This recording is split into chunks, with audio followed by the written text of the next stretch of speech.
Arrakis is this unrelenting anvil against which people are beaten and shaped and forged into something that's stronger. There's something very spiritual about that sand, which on the surface is really nothing, but underneath has a really diverse biological backstory.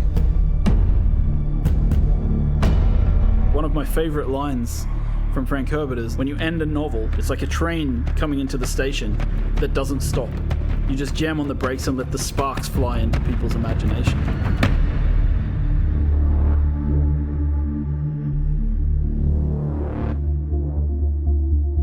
Arrakis is a test, is what the Fremen say.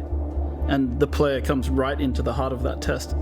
Dune Awakening is a survival game at the base level. And it begins like a traditional survival game, like you're looking for water, you're looking for shelter.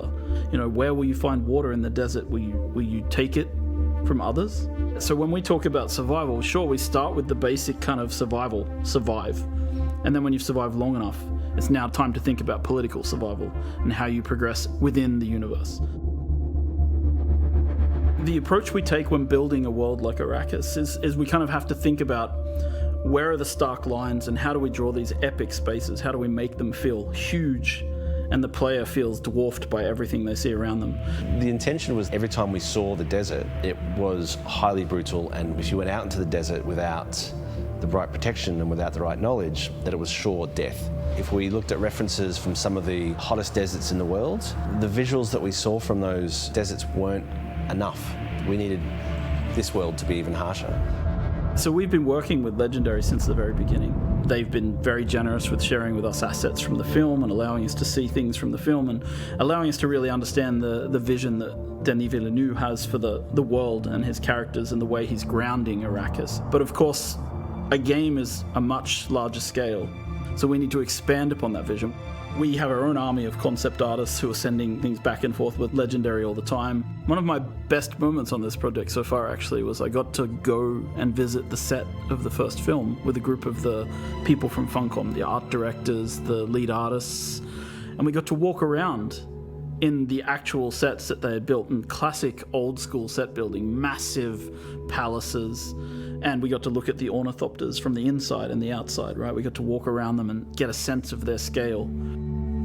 Well, I think what they had done really well is they'd been quite inspired by the world that we had built in Dune Part 1. Now, in a film, you're sort of led on a journey by the director and by the script, whereas in a game, you have the opportunity to sort of create your own narrative and create your own journey. The most exciting aspect for me is the fact that you can take what you've enjoyed and loved and you can build your own stories and your own places. And that to me is the ultimate goal, is to have, complete control. Using Unreal 5 to create a game is obviously one of the better choices. Unreal 5 gives us flexibility through the blueprinting system. It allows us to handle amazing graphics through the rendering system, the lighting system, such as Lumen. Lumen technology allows proper light bouncing. If I had to say one thing in the game that really benefits from Lumen, it's player-crafted spaces.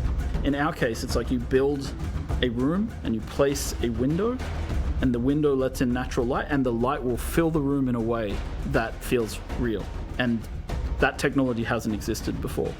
Before Unreal 5, in the olden days, you had to use what we called the LOD system. And that meant that you had to create assets at different LOD levels, so it doesn't slow down everybody's computer. With Unreal 5, we have this new technology called Nanite that breaks things down into the right amount of polygons at the right distance. So for us, as a company, this has made an amazing difference to the visual detail of the world. It allows us to create one really amazing looking cliff piece, for example, and then doesn't matter how far away or how close we place it, it performs well and it looks great. Where Unreal worked for us on Dune was that it was a fantastic pre-production and planning tool.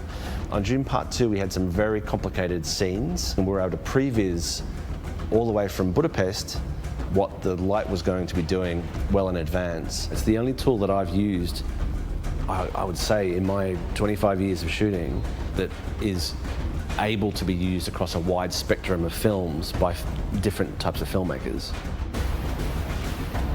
The most iconic creature in the Dune universe is the sandworm of Arrakis. And so we've tried to represent this in the game in multiple ways. So as a player, your first step's on the open sand. you hear the hiss of the sand in the distance as a sandworm begins to move towards you. And when it gets close, you hear the roar as it erupts from the sand nearby. And at that point, you have only seconds to live if you cannot make it to rocky ground. So this is your first experience with sandworms, and these are the little ones. When you go into the deep desert, when you're harvesting spice, the giant ring-mouth sandworms that we've seen in the film will erupt underneath the spice blows and suck harvesters and equipment down into the sand beneath them. There's really only one rule. The sandworm will always come. Humans have always had this innate drive to create something, to build worlds, whether it's in their head, whether it's in text, whether it's on screens, whether it's in games. Funcom as a company has been on this journey for a long time, creating multiplayer worlds where players can live out their dreams and fantasies. We were there in the beginning with massively multiplayer online games. We've been there in the beginning with survival open world crafting games. And Dune is a combination of those legacies, bringing us forward into the future. It's the culmination of what Funcom means as a company and what we can deliver. And this legacy means that we need to really pay attention to what we're creating and how we create it for the fans. Because I think at the heart of this, there's a lot of people out there who really want to live in the universe that Frank Herbert created. And they really want to live in the visual world of the films that they see from Villeneuve.